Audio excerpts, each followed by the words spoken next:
Come with me to a magical place where being labeled the pork queen is a compliment, where being nice is just a way of life, and where all leaders of the free world must pass through. Welcome to Iowa. Whether you're a current Iowan, an Iowa expat, or an Iowan at heart, this show is for you. This is the Iowa Podcast.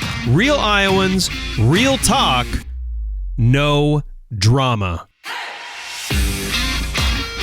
I'm Justin Brady, and joining me today is Emily Steele, the founder of Hummingbirds. Emily, thank you so much for joining the show. Hey, thanks for having me, Justin. Today we're talking all about how you as a local Iowa business owner can use social media to get your message out there. We're actually talking about this from a professional, which is really good, instead of that random nephew that you have that uses Twitter. But before we do that, have you noticed a theme on this show? It's the Iowa Podcast is all about finding those stories that you're just not aware of that really aren't on your radar as an Iowan.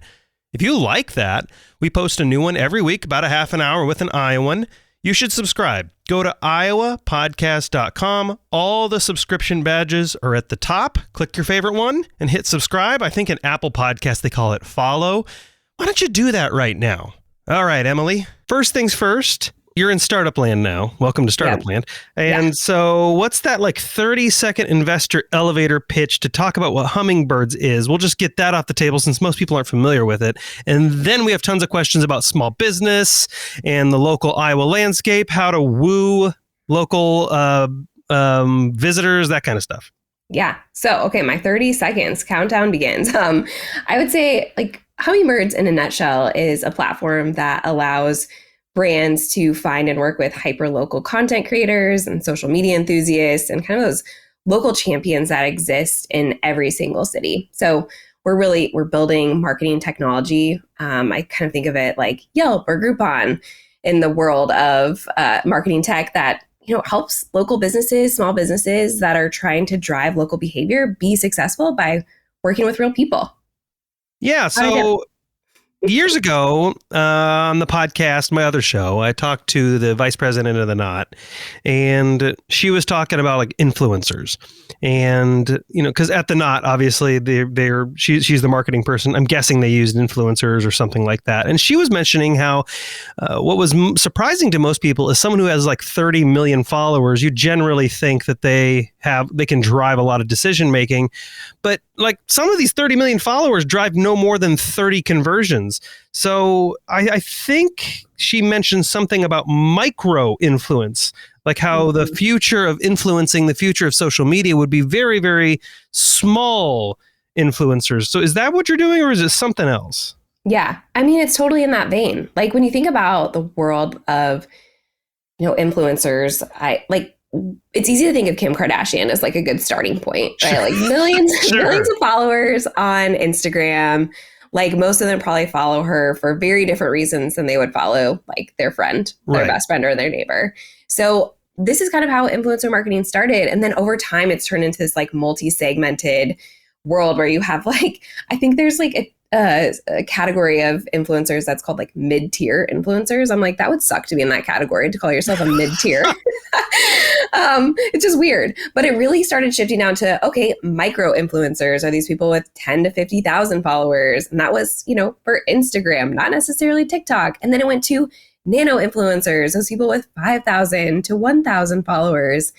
And so really when I think about Hummingbirds, I don't even necessarily go in those categories of influencers, because I'm Hummingbirds, when we look at what we're building, are local everyday people who have influence. Everyone has influence. No matter if you have 5 friends who totally trust everything you say and recommend, or you have 50, 500 local friends and followers who really look forward to your recommendations and reviews of things. So we're really playing in the space of local influence, influence in your backyard.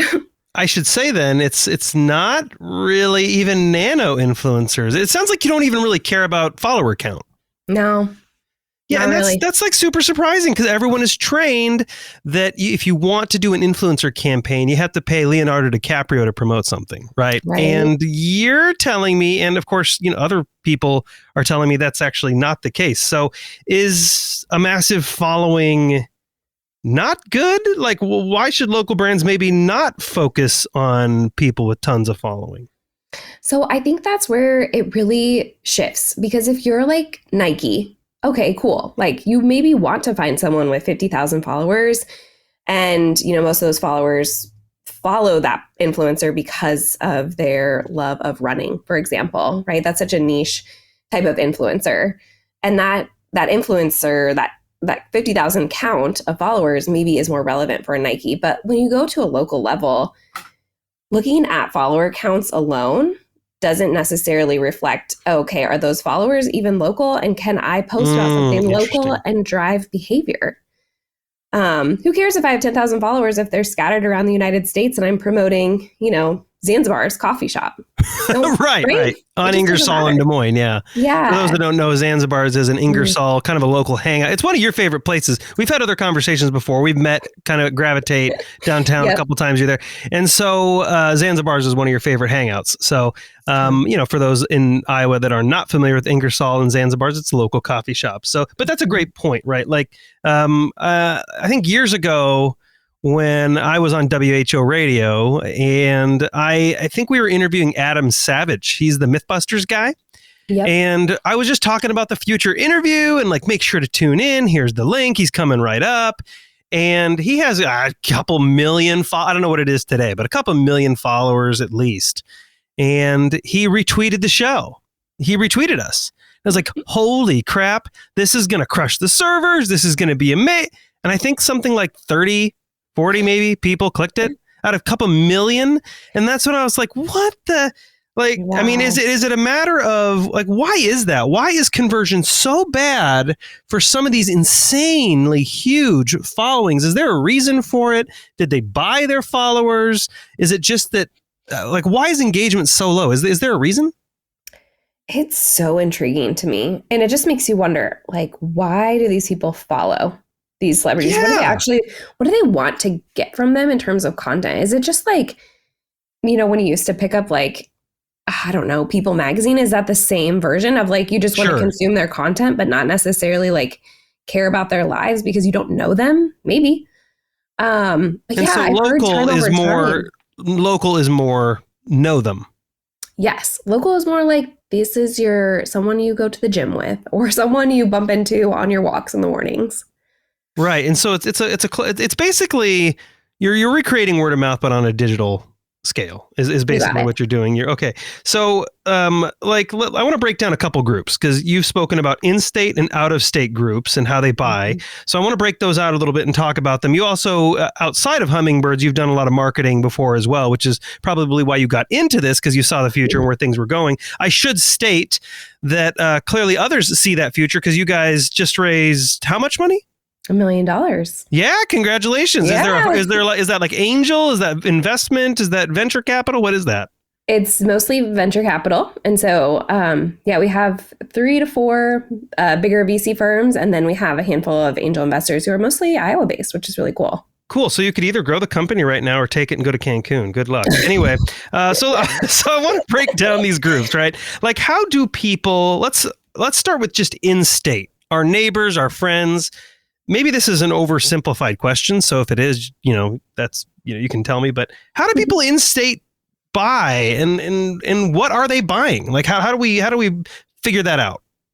So like, what are like average everyday people in Iowa purchasing? Yeah, what are they purchasing, and how are they making those decisions? Mm-hmm. So, I mean, the reality is like, a lot of people are still making decisions to like pop on Amazon quick to get more of like your commodity, or like razors, or your shampoo, that stuff. Like, that's definitely trended more to the e-commerce. But the reality is like, most people, what I have seen is like, especially in my own behavior, which I've then started studying others, is like, if you're trying to make decisions about what to do this weekend, or where to get a gift for Mother's Day, or I don't know, where you're like want some new house plants, like, you are seeing every day, assuming you're on social media every day, what your friends are posting about, or your acquaintances. And that information like gets deposited into your brain way differently than like you passing on the highway and seeing a billboard, right? You're just, because you hear these people and trust them. So I don't know exactly where people are buying and what they're buying, but I do think like the way people are buying is really starting to shift. And that's, sometimes based on like the consumer and their age. It's just also the fact that we were cooped up for like 2 years of people buying and making purchasing decisions on Instagram based on like what a person is sharing. These things are like all happening simultaneously on top of people really wanting to support local, unlike ever before, because of the shutdown that happened and what the impact was for these small businesses. Yeah, that's good. So, like, in my mind, and again, this isn't my area, but in my mind, there are two, what I'm hearing you say is there are two kind of primary categories of buyer. There's product first, where they already know what widget they want. It's some national name brand widget, and they're just going to find the easiest path to get it. But then there's also knowledge base, which is, I don't know what I need. I have a problem. And that's kind of where the opportunity lies for local businesses. Yeah. And just, I think the way people make decisions on social media is far more emotional. So like, because they're asking social media for solutions for problems, right? Yeah. You're all of a sudden like, see a friend you haven't, bumped into in years, but you still follow on Instagram, and she got these new shoes, and you're like, oh my gosh, all of a sudden I need those type of shoes, and I could get them at the retail store, like, on the west side of town. It's an emotional experience because a lot of times some of the people you follow, of course it can be your friends or people you trust, but maybe you aspire to be like those people. So now all of a sudden you can buy things that are like them and more like, you are then more like that person. It's so like consumer behavior, psychology, nerdy stuff that I love talking about, but that's what's driving some of that purchase decision in a local environment. Yeah, and it's trust, right? Like, we've learned over time that if we go out and we try something on our own without any input from our friends, we get a crappy experience or a crappy product, or it breaks and we have some regrets. But if we see someone that, we want to be like, I would even venture to say just someone who has had a history and a relationship with us, we know they're not going to give us a crap product recommendation. Okay. That right there knocks down a lot of walls for us, right? That's in state. That's our neighbors. That's the people we know.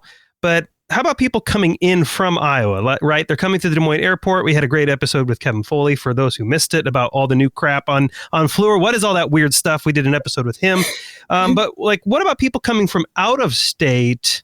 Is that kind of something that that social media it can tap into on a very, very local level?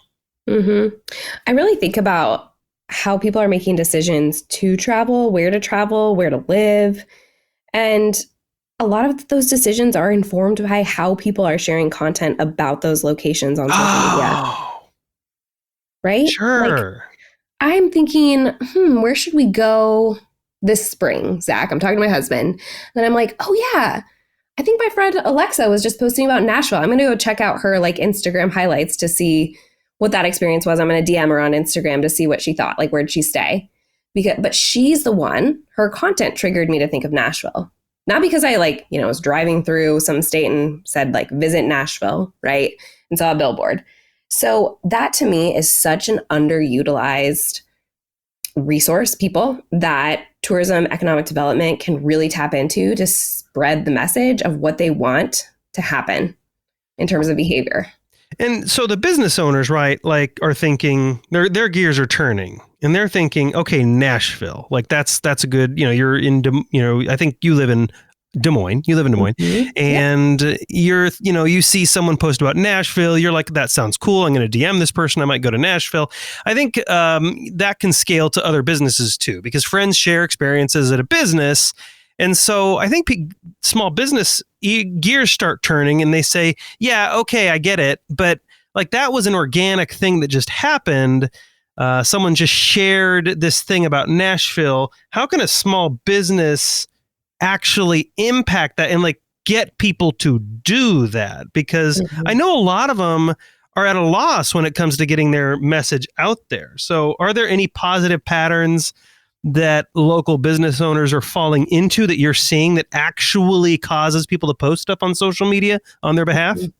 Yeah. So something I've observed that I think is super interesting is the more a small business owner is active on their social profiles as like the owner, the face of the brand, the more people feel attached to supporting and engaging with that brand.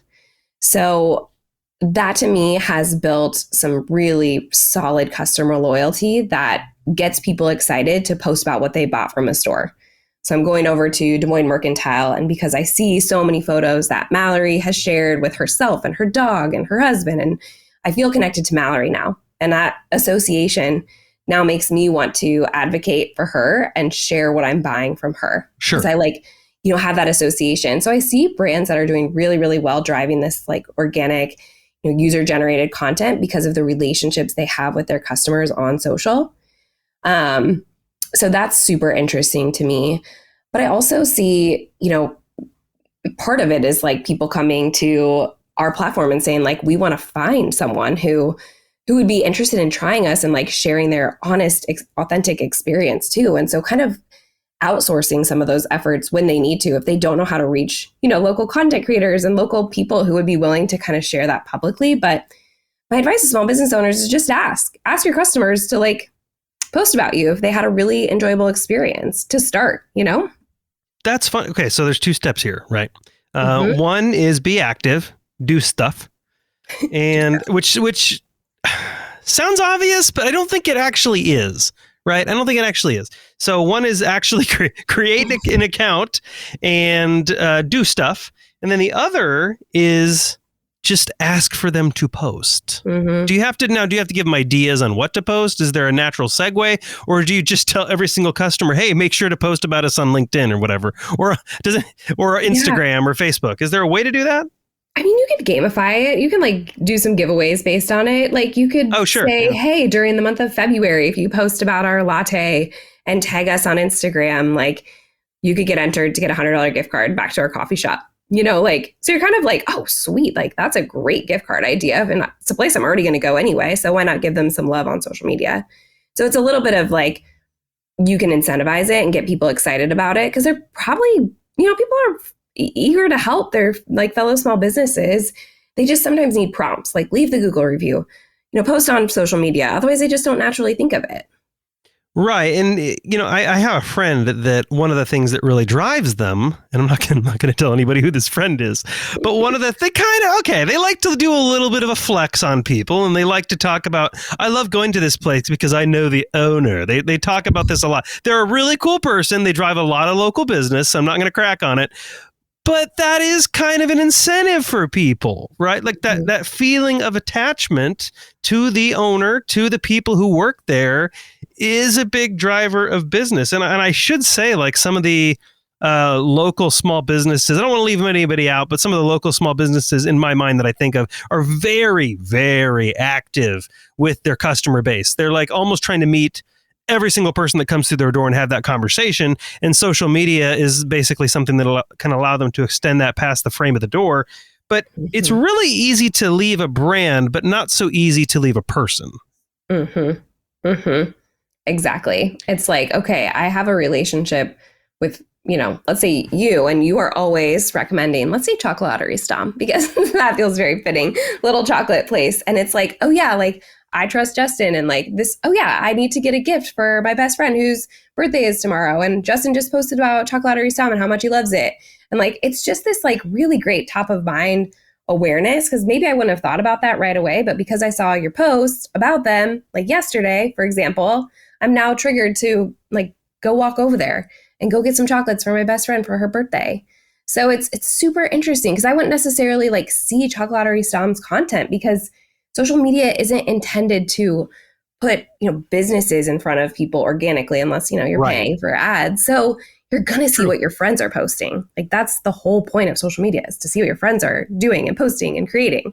So earlier you said something that, just based on experience, I know might terrify a few small business owners here in Iowa, or anywhere across the country, truthfully. But you mentioned like you had some customers reach out to you and say, hey, have some hummingbirds try out our product and then post about their honest experience.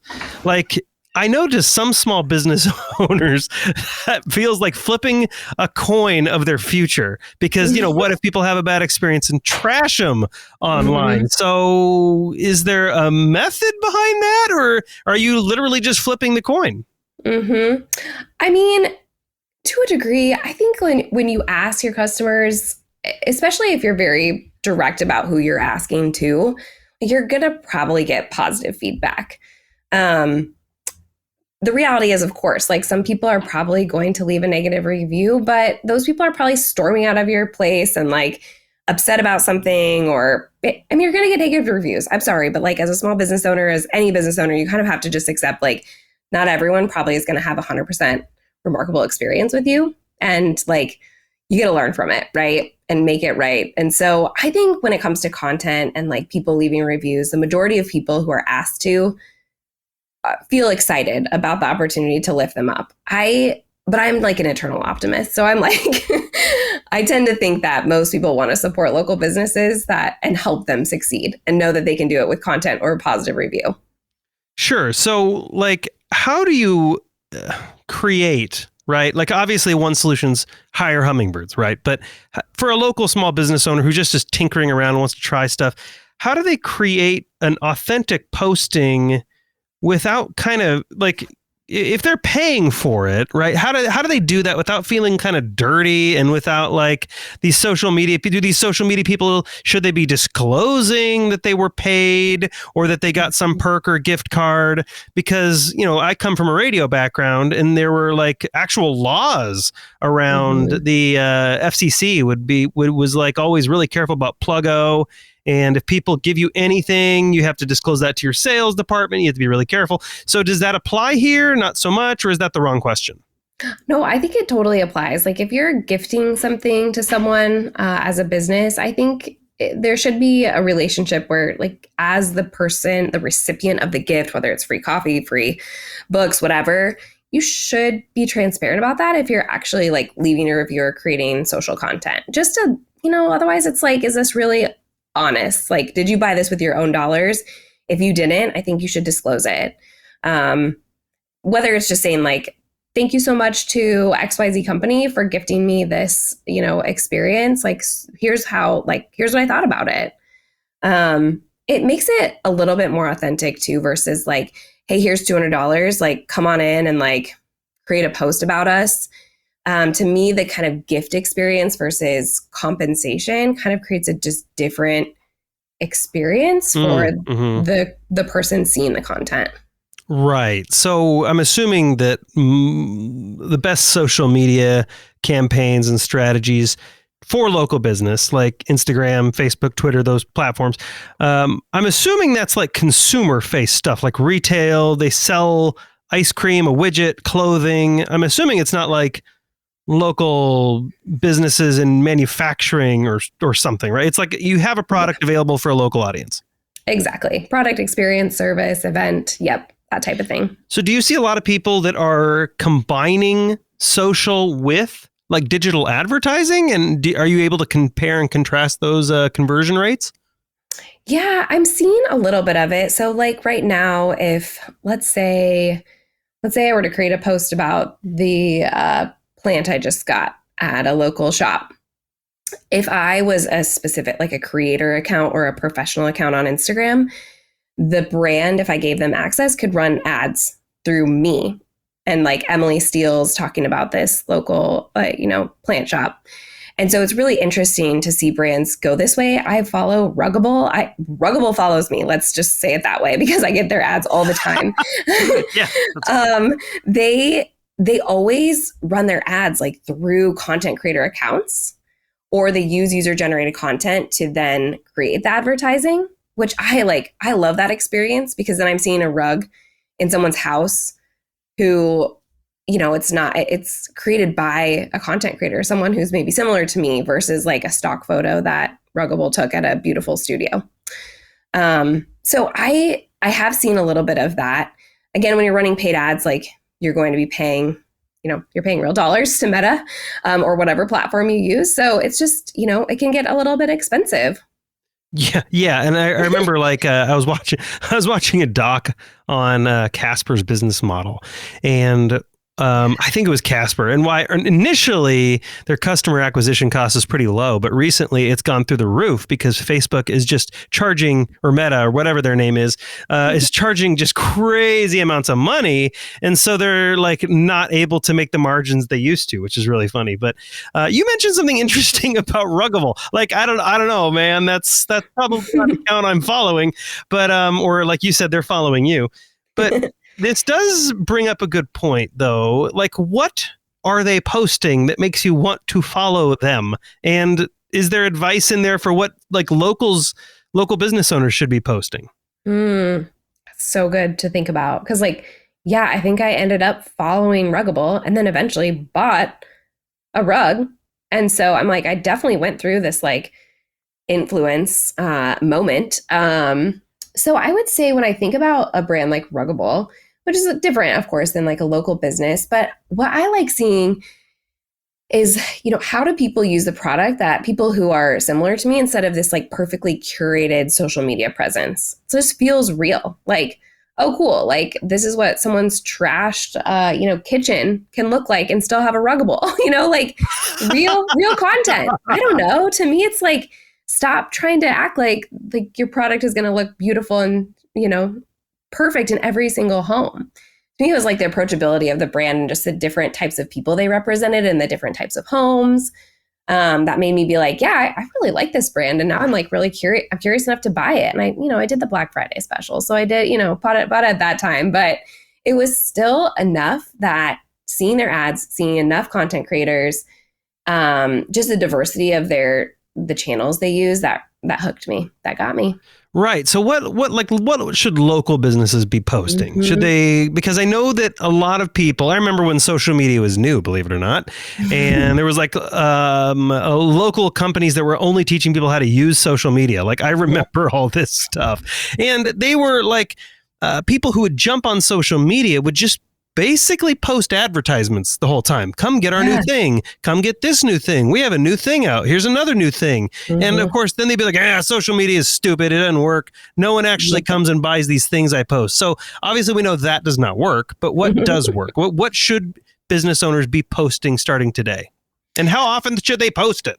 Oh, God, that's always the question. Everyone wants to know the formula. I'm like, geez, there's no formula. Like you have to understand your audience and like, how much are you showing up on social? Are you building relationships? Like, are you creating stories on Instagram, for example, with your face in them?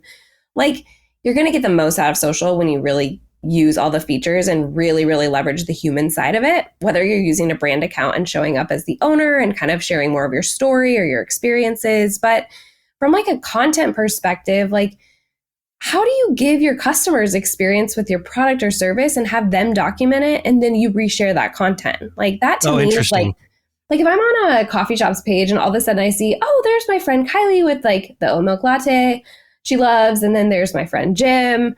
Like, I'm like, oh my gosh, like all my friends are going to this coffee shop. Like I probably would love this coffee shop, or like, this is why I love it. It builds that loyalty when you see people in your own community using that brand and engaging in it. So I would say to someone who's like, well, like no one engages in my stuff, I'd be like, are there any people in your stuff? Oh, that's and a good also, point. Yeah, get people in your, as often as you can in your pictures and people that maybe you could tag and then they could share your stuff. Just so like humanize.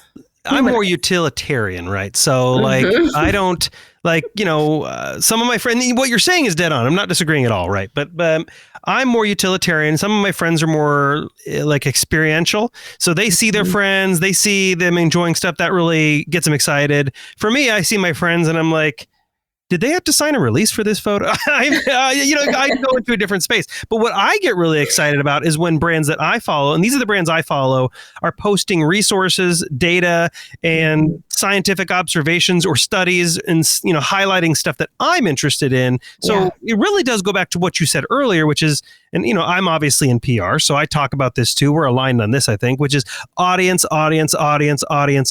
Become obsessed with them and post what you think they will love. And the only way you figure that out is by talking to them. I think you said that earlier. Just go freaking ask them. Okay, so I think a lot of people are probably wondering, I think this is what we use for the last 2 minutes. Just how does this work? How do you recruit people? How do brands actually hire you? What does that look like? What do you want to tackle first? Because I know people are like, this is weird. I don't understand it. So if you're like, okay, I'm a business or whatever organization, you're like, I think I want to tap into content creators, influencers, social media enthusiasts in your own community, or maybe out of state, depending on what your goals are. How really thinking through like, what do you want them to do and create? And what is it intended to do for you? So when I think about talking to small business owners about, they want to work with content creators because they're hosting a grand opening of a restaurant. Let's just say that for simplicity's sake.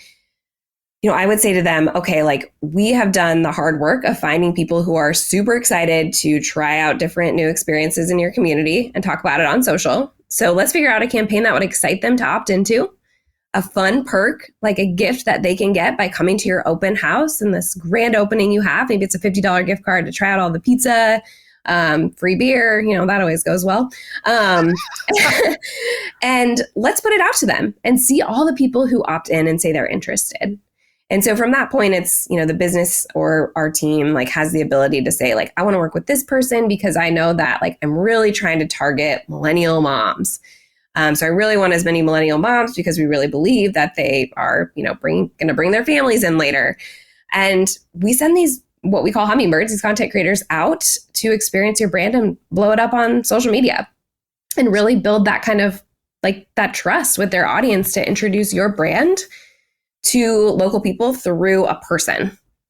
This is cool because it's a little bit more honest and authentic because you're not really doing paid spokespeople. Right. You're basically gamifying social media and allowing, like you said, the magic words, opt in. If you want to do it, great. So I think it's a fascinating concept. And here, why don't we do something a little wacky? I think I'm going to partner with you for the Iowa podcast and we'll post kind of the experience on the iowapodcast.com. I'll hire some hummingbirds to promote the Iowa podcast, and then we'll post about it there. Does that sound good to you? Yes, I love it. Okay, so that's what we're going to do. So if anybody thinks this is like a little new, we're just going to do an actual demo. Yep. And Emily, I appreciate you coming. The founder of Hummingbirds, congratulations on your $1 million raise. We're going to post all the updates right here, of course. But if people want to reach out, learn about hummingbirds, learn about you, or hire the hummingbirds, how do they do that? They can go visit our website, www.thehummingbirds.co, and find us there. Awesome. And of course, as a thank you for the collaboration, we will put some links and some little blips on the iowapodcast.com and shove people your way. So I think this will be a lot of fun. Awesome. Thanks for having me, Justin. Thanks for coming on the show, Emily. And to my fellow Iowans, Iowa expats, and Iowans at heart, thanks for listening and subscribing to the Iowa Podcast.